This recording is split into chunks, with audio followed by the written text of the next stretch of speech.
শিবিরের একজন নেতা আর অন্য দলের ৬০ জন নেতাও তার সমতুল্য নয়, শিবিরের সমতুল্য নয়। এমন এক বিস্ফোরক মন্তব্য করেছেন। তিনি বলেছেন যে শিবিরের একজন নেতার সঙ্গে অন্য দলের ৬০ জন নেতাও তার সমতুল্য হতে পারে না বা হয় না। আসুন আমরা সেই ভিডিওটা দেখি। ভালো খবর দিই আপনাদেরকে, আগামী দিনে এমন একটা দিন আসতেছে যেদিন এদেশ চালাবার জন্য ছাত্র শিবিরের তৈরি করা নেতারা ছাড়া আর কোন রাজনীতিবিদ খুঁজে পাওয়া যাবে না। কারণ ছাত্র শিবিরের মধ্যে কেন যোগ্য নেতা তৈরি হচ্ছে তাকে জানেন আপনারা? অনেকেই বলে জামাত শিবির যদি ক্ষমতার যায় অর্থমন্ত্রী আছে, পররাষ্ট্রমন্ত্রী আছে। আরে তোমরা যে দল করো সেই দলের মন্ত্রী পরিষদের জন্য ৬০ জন লোক বাছাই করো, ওই ৬০টা লোক ঢাকার ময়দানে দাঁড় করাও।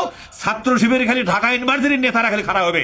একটা নেতার সাথে যদি ৬০টা নেতা পারে তখন বলবো যে তোমাদের মধ্যে যোগ্য লোক আছে। কথা ঠিক না? ছাত্র শিবিরের একটা নেতার সাথে বুদ্ধি, জ্ঞান, বিবেক, বিবেচনা, আমানতদারি এবং রাজনৈতিক প্রজ্ঞা এবং দক্ষতার সীমানার মধ্যে ঢোকার ক্ষমতা কারো নাই। কারণ কি বলেন তো? কারণ হলো ছাত্র শিবির হচ্ছে একটি একাডেমিক অর্গানাইজেশন। কি যখন একাডেমিক একটা প্রাতিষ্ঠানিক সংগঠন। এখানে ৩০০-৪০০ বই পড়ানো হয়, রাজনীতির বই পড়ানো হয়, অর্থনীতির বই পড়ানো হয়, সমাজনীতির বই পড়ানো হয়, পররাষ্ট্রনীতির বই পড়ানো হয়, ইহকালের বই পড়ানো হয়, পরকালের বই পড়ানো হয়।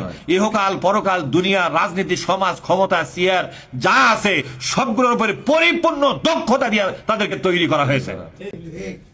আমার কথা বুঝতে পারেননি?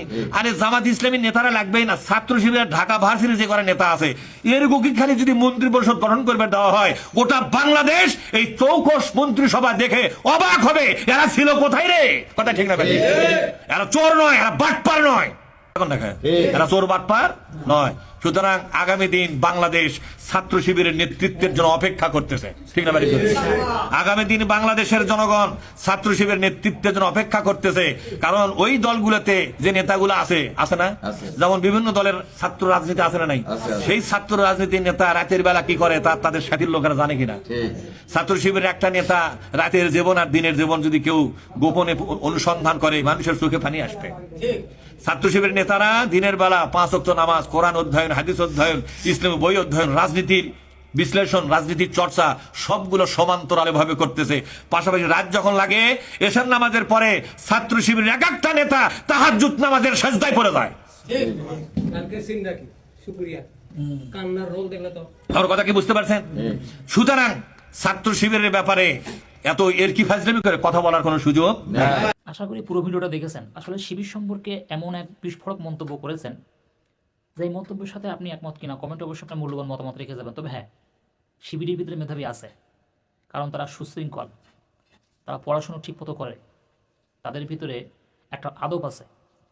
তারা সবসময় পড়াশুনোয় কী করে ভালো করা যায় তারা সব বিভাগে পড়াশুনো করে এবং তারা সর্বোপরি আল্লাহকে ভয় করে জীবনযাপন করে। আর যাদের ভিতরে আল্লাহর ভয় থাকে, যাদের ভিতরে ইসলামের ভয় থাকে, যে না আমি যদি একটা ভুল করি, আমি যদি একটা অসৎ কাজ করি, এজন্য আল্লাহ পাকের কাছে আমাকে জবাবদিহিতা করা লাগবে, এই ধারণাটা যাদের ভিতরে থাকে তারা একটু সৎ মানুষ হয়। তাদের ভিতরে আল্লাহ পাক মেধা এবং যোগ্যতা আল্লাহ পাক তাদের দান করেন। কমেন্ট অবশ্যই আপনার মূল্যবান মতামত রেখে ভিডিওটা শেয়ার করে দেবেন যাতে সবাই দেখতে পারে।